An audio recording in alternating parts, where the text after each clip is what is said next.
Nitolli is a songwriter, producer, and hip-hop artist based in Hollywood, California. In 2011, Nitolli competed alongside 11 other singer-songwriters on the Bravo reality series Platinum Hit, gaining attention in the music industry. Far with your lyrical content, but your pop chorus just didn't have a catchy melody. They wanted it all in one perfect package, and I still feel like I delivered that over Jess's. I feel like people are gonna watch this competition and really be shocked at me not winning a lot of these little competitions and hook challenges. You know, I feel like there's gonna be a lot of angry people that are gonna be on my side, and those happen to be my fans. You look shocked or upset or... All the above. I just feel like I should have been in the lead, and I'm not. His writing and production for Corey Feldman's Go For It, featuring Snoop Dogg, brought him to the Billboard charts for the first time. And he continued to co-write and produce for various artists before signing into Bump Into Genius, Warner Chappell Music, in 2017. Nitolli has since reached the iTunes charts in the B&B, pop, metal, and hip-hop genres, working with the likes of French Montana, Bianca Ryan, Sam Bruno, and Neon Hitch, and even Snoop Dogg. Nitolli, Trim Death. Double shout out to my main man, Slick Nick Nitolli. Nitolli uses imagery in his videos, album art, and lyrics in his music to alert the public about what he believes to be the hidden truth around such topics as the Illuminati, child trafficking, government corruption, and conspiracy theory. Now, Nitolli has been featured on BBC News in 2020 in a documentary, or shall I say hit piece, on QAnon and the conspiracy theory world. I have this red hat on right now, which I still feel like an idiot sometimes wearing it. It's because I believe that this is a real thing. Fake news, fake press. Nick Nitolli is one of them. He discovered QAnon about a year and a half ago, but he started sharing his views as the pandemic hit the US.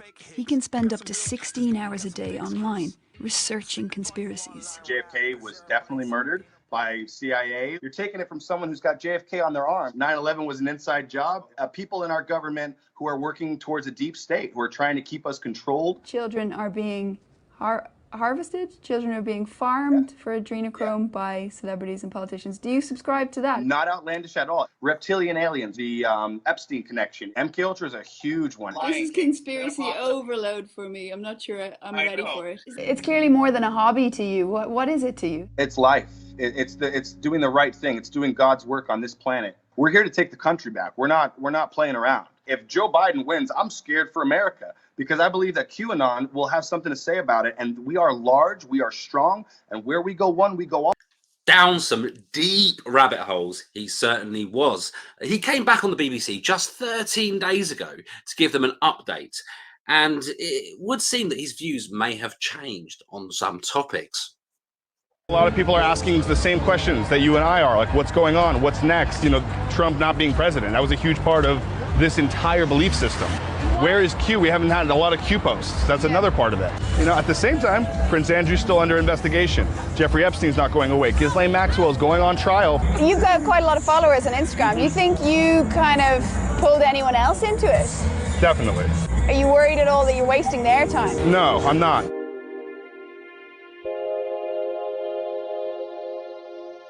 While I was in the US, I wanted to catch up with Nick Nitolli.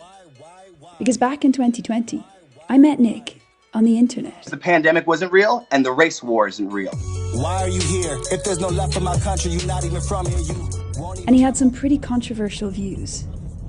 I first started speaking to Nick about 18 months ago, the very beginning of the pandemic. But speaking to him over the past few weeks, it seems like his opinion has changed. When everything unfolded on January 6th, what were you thinking? I'm so embarrassed to be a part of this group right now. Get us off national television. What are we doing? Is that the Capitol? Is that a shaman? Things have changed with you, I think, a bit. I don't want to believe in some of these nefarious, terrible things. The information that I've researched has led me there. So when the information that I've researched has not led me to there, and President Trump is not the president, and Joe Biden's our president, then yeah, like I'm going to be a realist and say that this isn't what I thought was going to happen. You know, a lot of people were supposed to get arrested. That didn't happen. I'm here today to interview Nick. I'm interested in talking about his music and finding out where his beliefs lay now.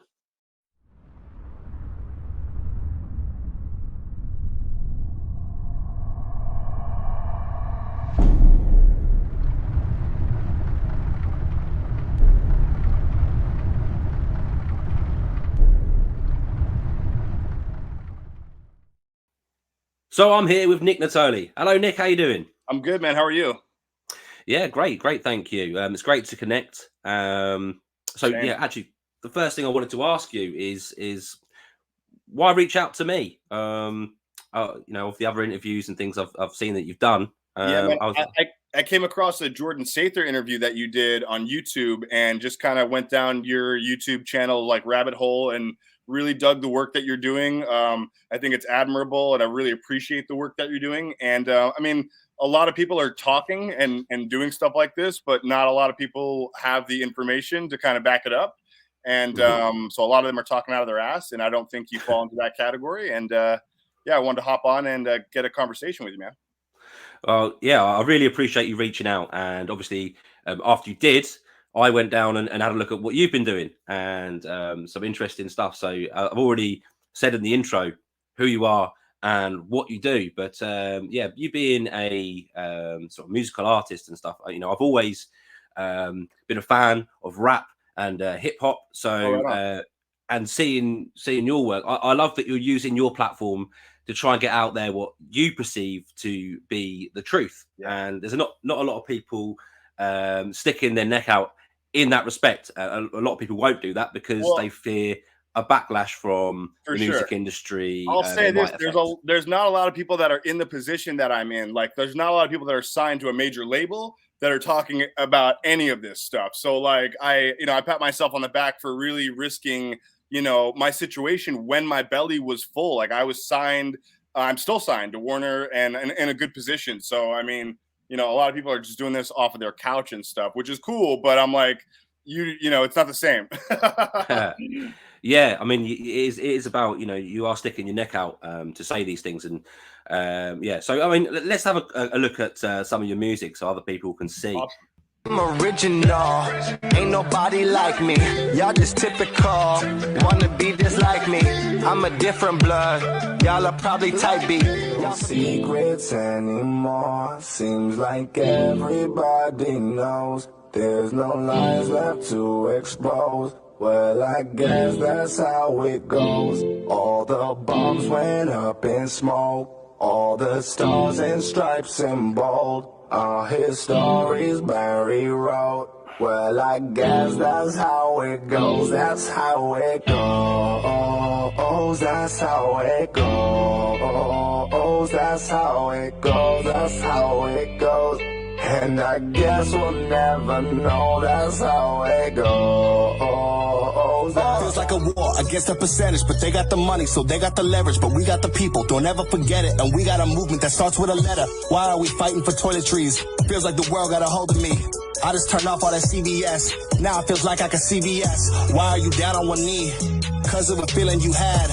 I guess the NFL sucks. Why don't you play in Iraq? What you hear? I wouldn't ask me nothing, cause I think they already here. I think we got puppeteers. I think they staying for years. Like, why do you think I keep dropping shit? I think the end is near. I know they about to appear. I know she's about to get weird. I know you think it's conspiracy. I think it's really sincere. Changing the atmosphere, making it home for them. They just want all of us dead.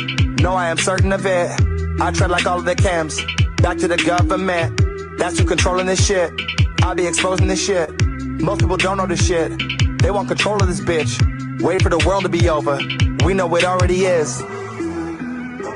I'm still in Christmas, look at my sack, I'm back, Max, get that hat attached, let's get active and pass the hash. I'm Jim Carrey, no mask with no actor, what a vernacular, actually, more like Dracula. Back to the point and the fucking fact that I'm probably the greatest rapper, ain't no catching up. Baby, I'm the Grinch, and you know it's not Saint Nick, I ain't got no gifts, I'm the Grinch. Bitch, I'm here to take your shit, now you must admit I'm a Grinch. And you know it's not Saint Nick, I ain't got no gifts, I'm the Grinch. Bitch, I'm here to take your shit, now you must admit I'm a Grinch. Baby, I'm a Grinch. Baby, I'm a Grinch. Yeah. Baby, I'm a Grinch. I just love that that last one, that Grinch tune. I think it's amazing. Thanks, man. It's just so funny watching yourself sometimes. I was just like, who is this guy? Like, did I do that? This guy's ridiculous. Well, I mean, you're saying that, and your videos are quite colourful, quite out there. You seem to have a wide wardrobe in terms of a lot of your videos, which is quite funny, and you can see that in those clips there. Very kind of colourful, animated videos. I like your work. I like the vibe of the vibe of your work, and it's quite a lot of it's quite in your face, can be upbeat, and I find moments of real sort of lyrical intelligence in some of what I've seen. I've been through down to watch a lot of your videos. Thank you. I really appreciate that. A lot of your music. So it's really cool. But it's all an attention grab. Just to let you know, like, because at the end of the attention grab, there being such real knowledge that I'm actually going to give people, and because of the years of conscious work that I've done, that I know will be the end result after they find me, I'm using everything I can to grab their attention so that once they, get leaded to water that they drink.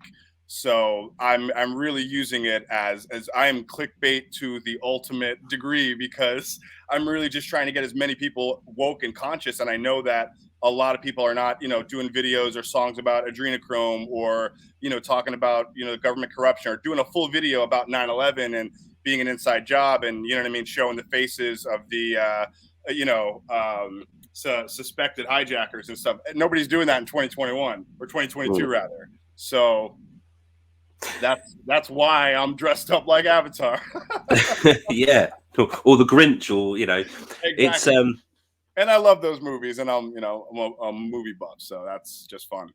It's certainly an attention grab, and as you said, there's a lot of, especially in terms of imagery, there's a lot of sort of clues or just imagery trying to show some of these things, as you say, and bring people to investigate that, I suppose. So interesting stuff. So what inspires your music, would you say? I mean, musically, it's a long journey, man. My grandparents are both songwriters for Frank Sinatra, so that's really where it starts. They wrote a song called "Here's to the Band," which was actually published by Warner Chappell 50 years ago. So so they wrote this amazing song, and then that kind of passed that gene down to me, and I've been writing and being musical since I was like a young boy. The kind of mutation of the political marriage between my music and the politics and stuff is really within the past 3 or 4 years. I've just felt like a moral obligation to put what I know into my pop or trap songs. Do you know what I mean? Yeah, I mean, favorite rappers. Who would you say your top 5 favorite rappers? Eminem, all-time favorite rapper. Tupac and Eminem. Those are the guys who really inspired me. Zach De La Rocha from Rage Against the Machine. Guys like Surge from System of a Down. It's weird place. Oh wow! I find sorry, I love System of a Down. I've been to see them live as well. You saw them live? That must have been an experience. In Brixton, a long time ago. I think probably 15 years ago now, or longer, weren't they? Yeah. Oh, yeah. Absolutely. But it's interesting to hear, that you have influences from different genres. I mean, I know that you perform in lots of different genres, but it was interesting to hear you say Serge Tankian in there.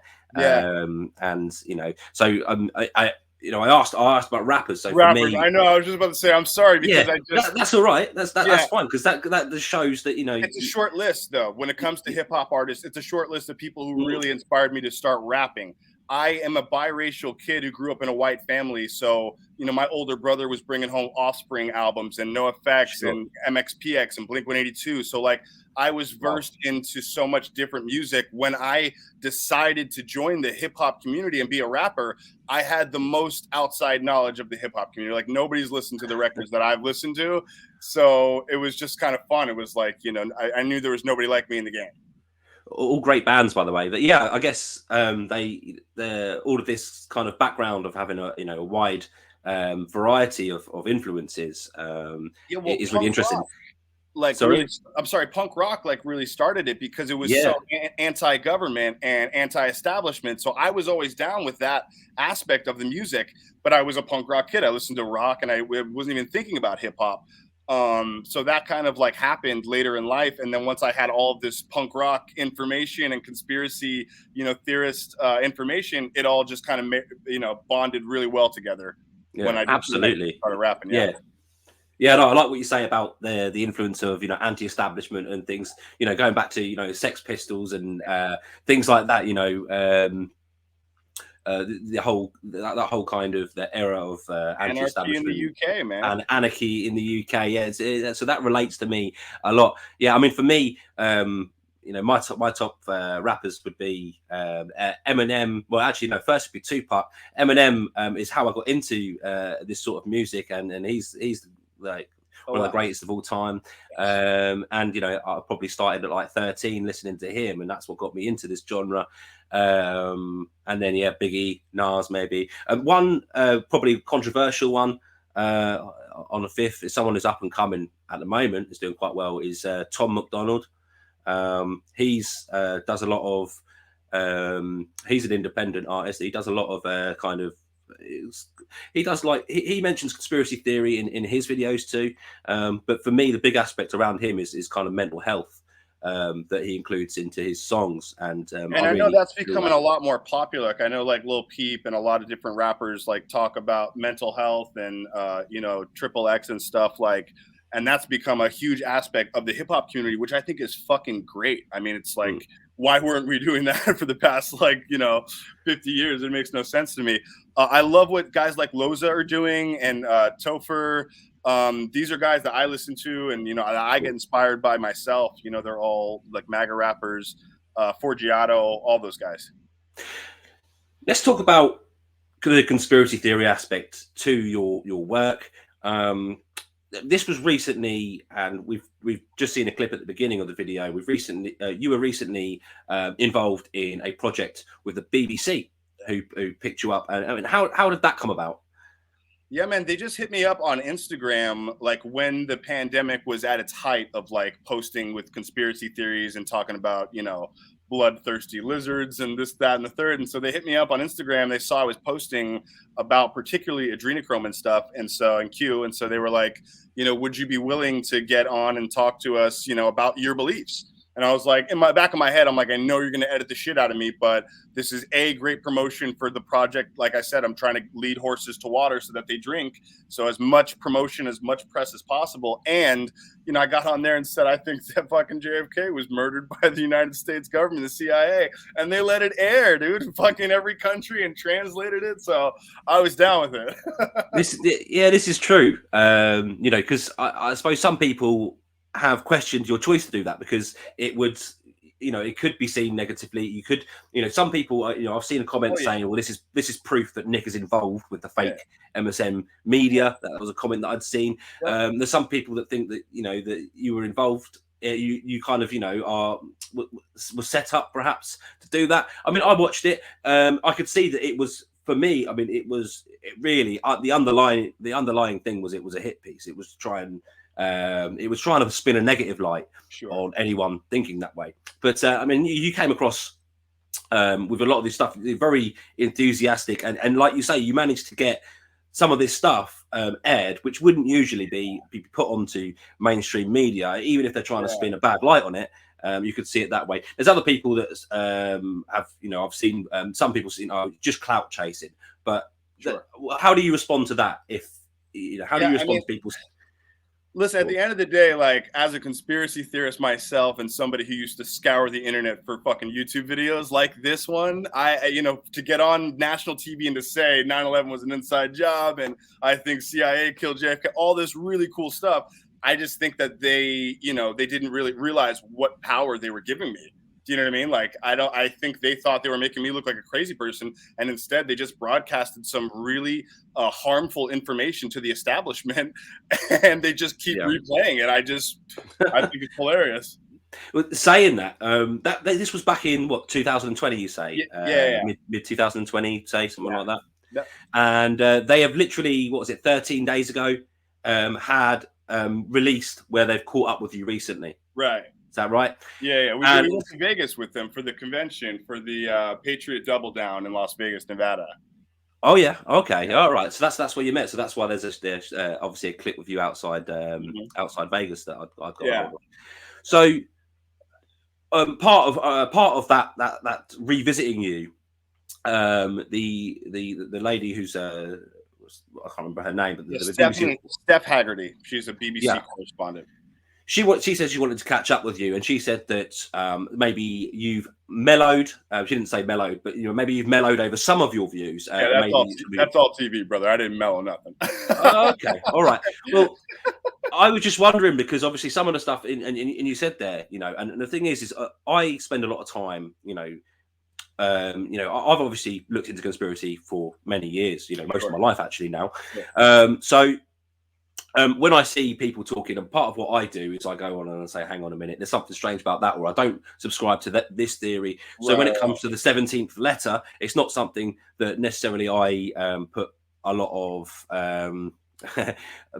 of stock to. Sure. I mean, like, I think it's, I think that it's certainly the whole idea of it has been instrumental in waking a lot of people up, to the fact that maybe everything we're being told is not as it's being presented to you.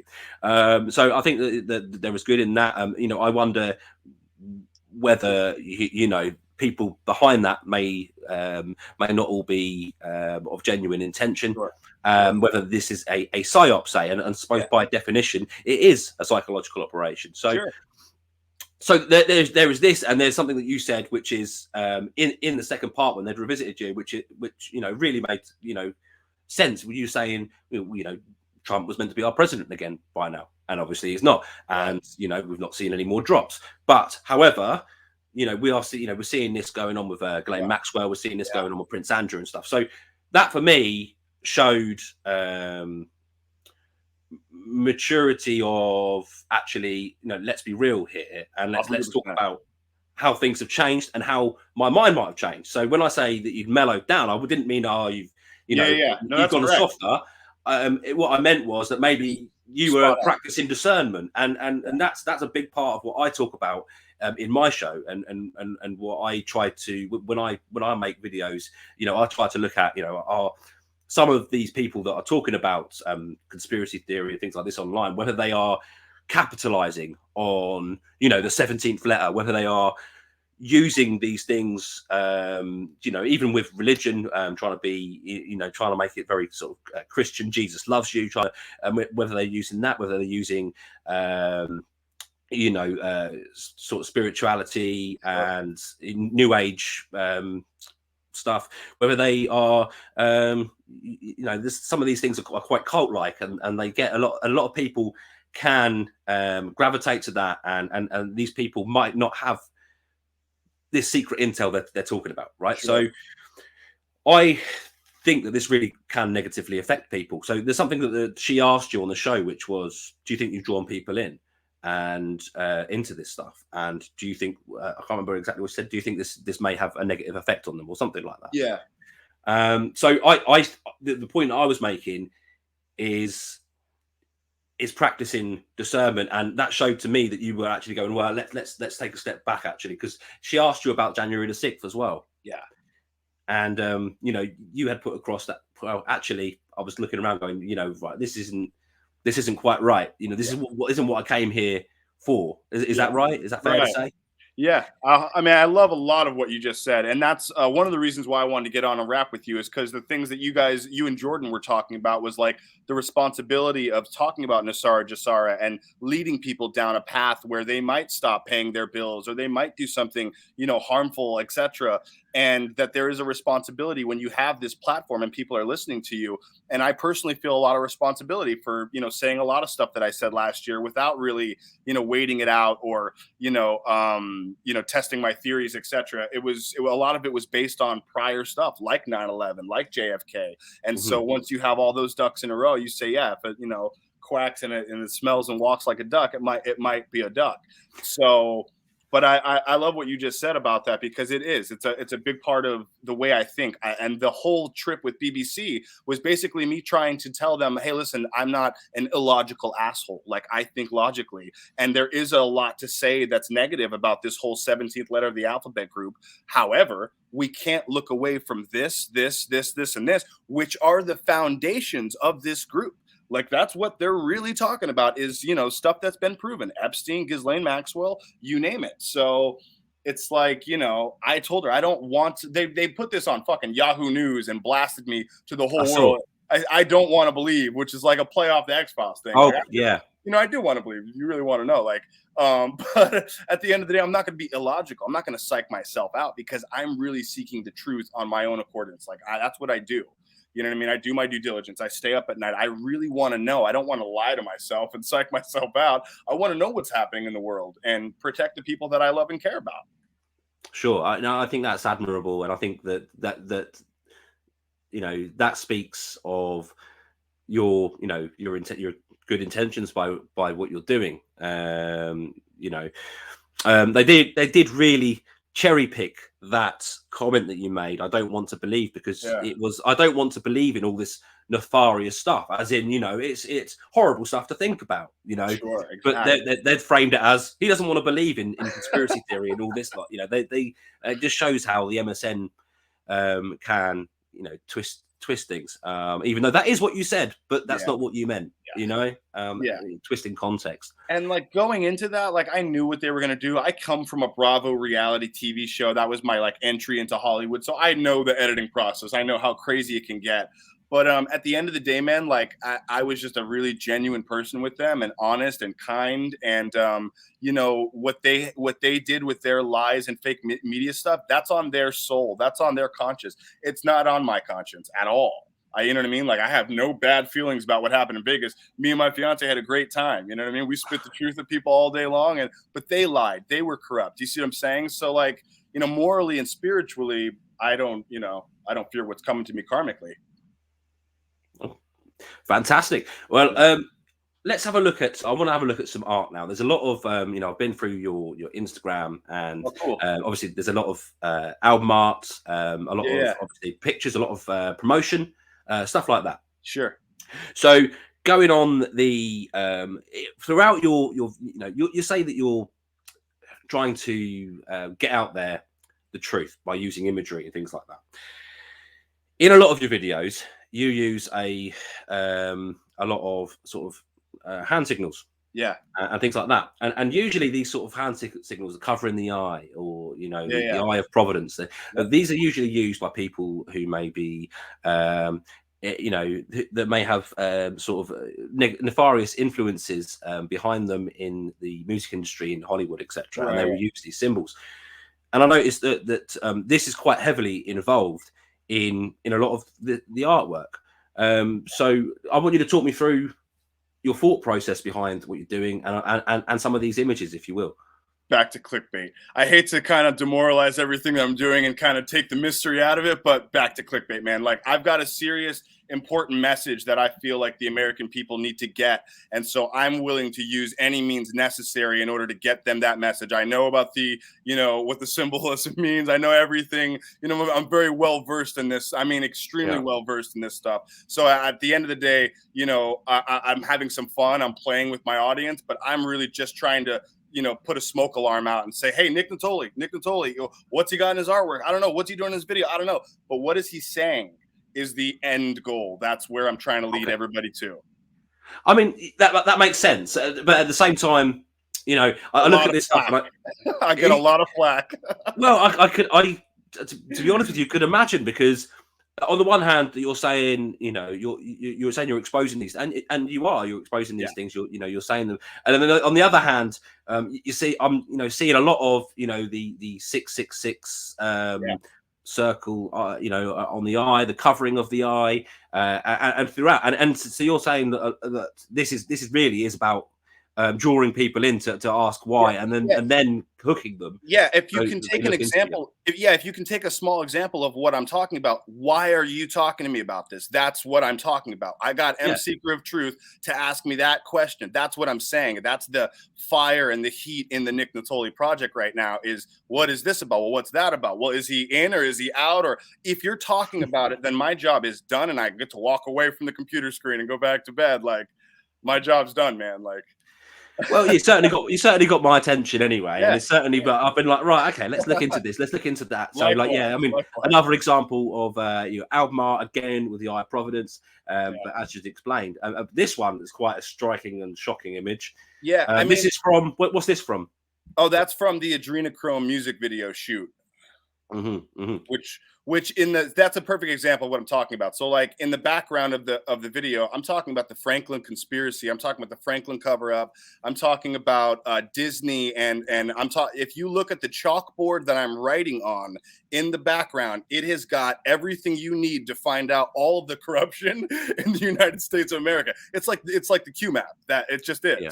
So, and that's on there as well. Pindar's on there. Everything's on there. So like, that's what I'm saying is like, I don't feel remorseful for doing this stuff when at the end of the day, that's what I'm trying to get people to drink from is that pool of information. Not literally, I hope.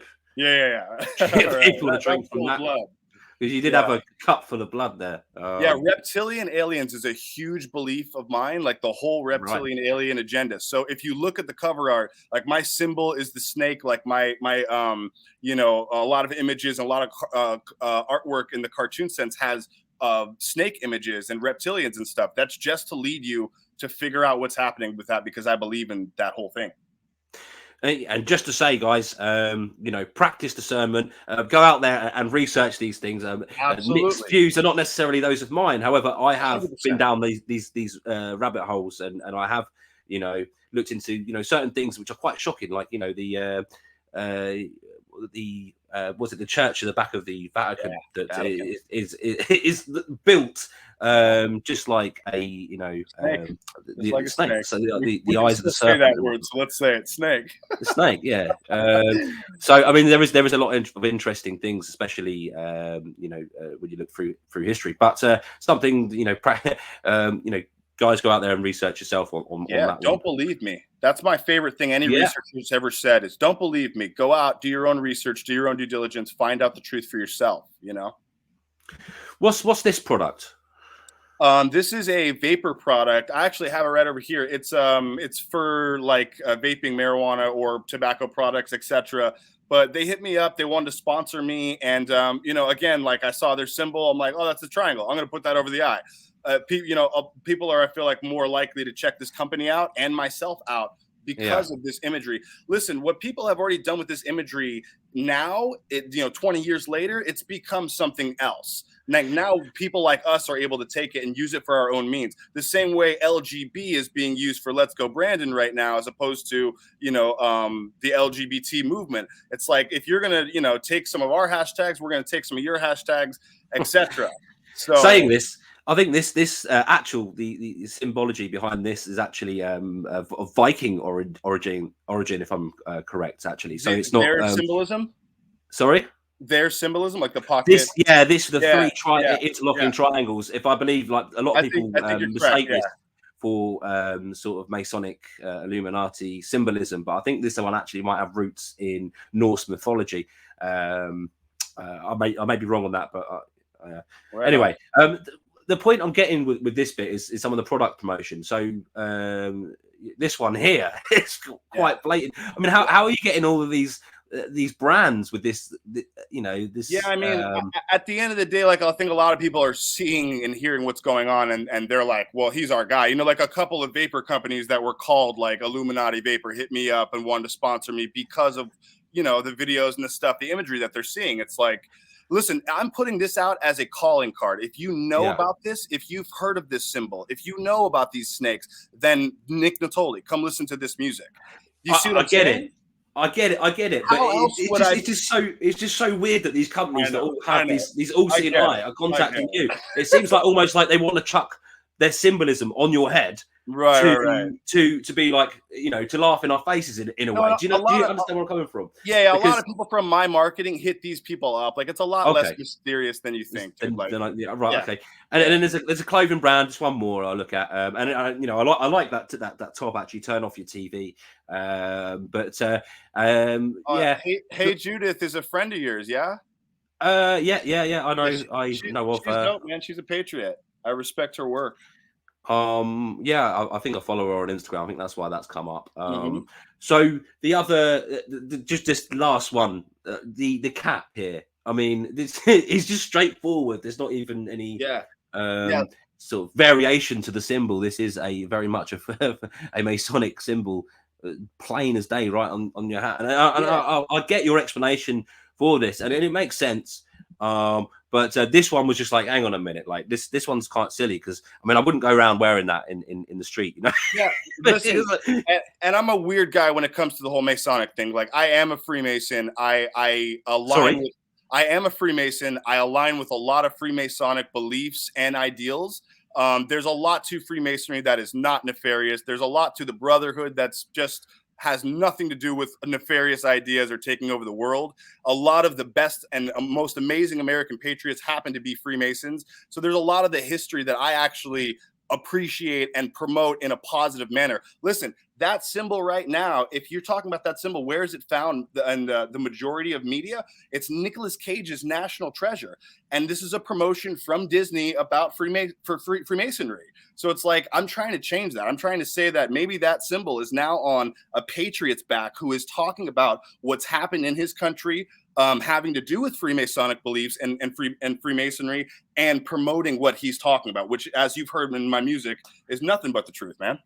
Okay. Well, I'm aware that on the lower levels of Freemasonry, so I've spoken to Freemasons before, and there's a lot of talk about, hey, hang on, this kind of the bad connotations of Freemasonry doesn't happen until the higher levels, like the 33rd degree, etc. I have known Freemasons before who, all they do is it's a boys' club. They go down the pub, they have a drink, they talk about their brand new car, their flashy car, and they obviously help each other out in terms of being connected, as in all having different businesses, being able to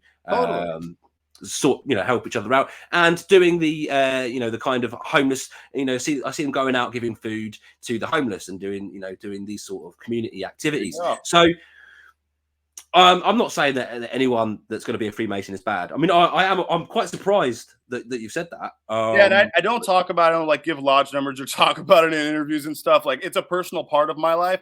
I'm just telling people, like, at the end of the day, if somebody's got, symbolism of, the Eye of Providence or Eye of Horus, etc., if what's coming out of their mouth, what are they doing? Did they just make a music video about fucking Pizzagate and talk about nothing but like what's going on in this country and try to promote? You see what I'm saying? So judge people by their actions and not by, symbolism or, I just, at the end of the day, symbolism will be their downfall, not ours. Okay. You know what I mean? I get that. I suppose at the end of the day, it's confusing, and I understand how confusing it is. Yeah, but if you do good in the world, and if you try to help people, you're not behind any of these nefarious sort of activities, and you're not a bad person, then you've got nothing to worry about. And like as you said earlier, your conscience is clear, as you say, in terms of. I started a foundation for the Save the Kids movement. That every T-shirt that you buy from me, you get, this money gets donated to a charity that directly helps children away from child trafficking and prostitution, all this stuff. So it's like, if I'm part of the agenda, then I'm doing some great work. I don't know. Maybe the guys who are part of the agenda aren't so bad. I don't know. Interesting. I mean? Like, listen. Yeah. Like Tom DeLonge are my heroes, dude. Zach De La Roca, fucking the real Dave Chappell. When he was really putting out good knowledge and stuff. People who walked away from Hollywood. You know what I mean? Like Dick Gregory. Mark Passio. All of these guys. Jay Widener. You know what I mean? I watch all of it. I've seen everything. I'm like you. Do you know what I mean? Like I'm like all of you guys who watch this stuff. You know what I mean? I just happen to know that and I'm using it for a marketable. You know what I mean? Like. Just trying to get more people to hear my music, man. That's it. Yeah, absolutely. And you've your music's reached to me, and it'll reach to my viewers and stuff. So hey, we're doing all right right now. What's next for Nick Nitolli? Yeah, man, I'm hoping the world opens back up so we can get a tour going and play some live shows, and so I can like interact with my audience a little bit. Other than that, I'm currently like in the process of kind of training myself and learning animation, which is really fun, and I'm just kind of having fun with that right now. I don't know if you know this, but I direct and edit and do all the special effects and stuff for all my music videos. So, wow, I didn't know that. No. Yeah, that's a big part of it. So we're working right now on our next music video. My fiance does all the special effects, makeup and stuff, the Grinch that you saw. So we're just a 2-person team doing these videos. So a new music video will be coming out, more songs, and hopefully an upcoming tour. Yeah. Wow. Yeah, I look forward to seeing what you're doing next. And yeah, I'll say that the music videos you're putting out look very professional. So thank you. It's great work in that for that aspect. So let's if you will, what would be your what would you say was your favorite the favorite song that you've done, and maybe we can perhaps play it to play us out. Yeah, there's a song I did called I Wonder, which it's a perfect example of kind of what I'm talking about with the direction of my artist project, where I'm trying to lead a horse to water so that they can drink. I kind of am presenting the ideas of what happened to some of these celebrities that we don't have around anymore, and prominent like political figures and stuff. But I'm not saying, hey, they were killed by this person and the CIA did it and stuff. I'm not saying that. So it's kind of a good example of what I'm talking about. It's been very interesting, and yeah, I'm liking your music. Keep it up, and yeah, let's play you out with Nick Nitolli. I wonder. Oh, before we go, how can people find you? Yeah, everything's at Nick Nitolli, NickNittoli. I'm on Instagram, Facebook, Spotify, you name it. I just want to give you a shout out, man. Thanks for having me on. I really appreciate the work that you're doing, and just keep doing it. Keep fighting the good fight, brother. Thanks, man. Yeah, great to have you on. Let's check out Nick Nitolli's I Wonder. All right, thanks. Don't stop giving, don't stop giving. I wonder why. Don't stop killing, don't stop killing. I wonder why. We don't just share this world that we live in. I wonder why. We don't just share this world we've been given. I wonder why Tupac had to get shot. One of the greatest rappers alive, but it was more that we lost. A conscious brother on the verge of creating a spark. So now we hating just to hate, like racism in the dark. I wonder ever let him live his life to the fullest. I wonder if Martin ever felt like a king, or did we rob him of that, like separating angels from wings? I wonder if Whitney Houston sang one last tune. I wonder why the greatest artists always die too soon. I wonder if Kurt caught one in the head, cause Courtney Love was just too much, he'd rather end it instead. I wonder why we never value their worth. I wonder why Mike Jack had blood on his shirt. I wonder why Kanye minister at my church. I wonder why 27 is the mark of a curse. I wonder why. I wonder why. Well, don't stop giving, don't stop giving. I wonder why. I wonder why. Yeah. Well, don't stop killing, don't stop killing. Wonder why. I wonder why. I wonder why. Don't just share this world that we live in. I wonder why. I wonder why. Look. We don't just share this world we've been given. I wonder if Marley put one last joint in the air. I wonder why Prince didn't just take the stairs. I wonder why Robin Williams is dead. The funniest man alive was just unhappy, I guess. I wonder if Hugh Hefner is getting bitches in heaven. I wonder if Elvis is really playing chess with the devil. I wonder if we're really gonna see our own Armageddon. I wonder what really happened in New York 9/11. 3,000 that was lost, but the whole world was affected. I wonder if as a people we could just stop this regression. I wonder if instead of guns we could shoot love and affection. I wonder if the song will ever reach someone and affect them. I wonder. I wonder why. Well, don't stop giving, don't stop giving. I wonder why. Well, don't stop killing, don't stop killing. I wonder why. We don't just share this world that we live in. I wonder why. We don't just share this world we've been given.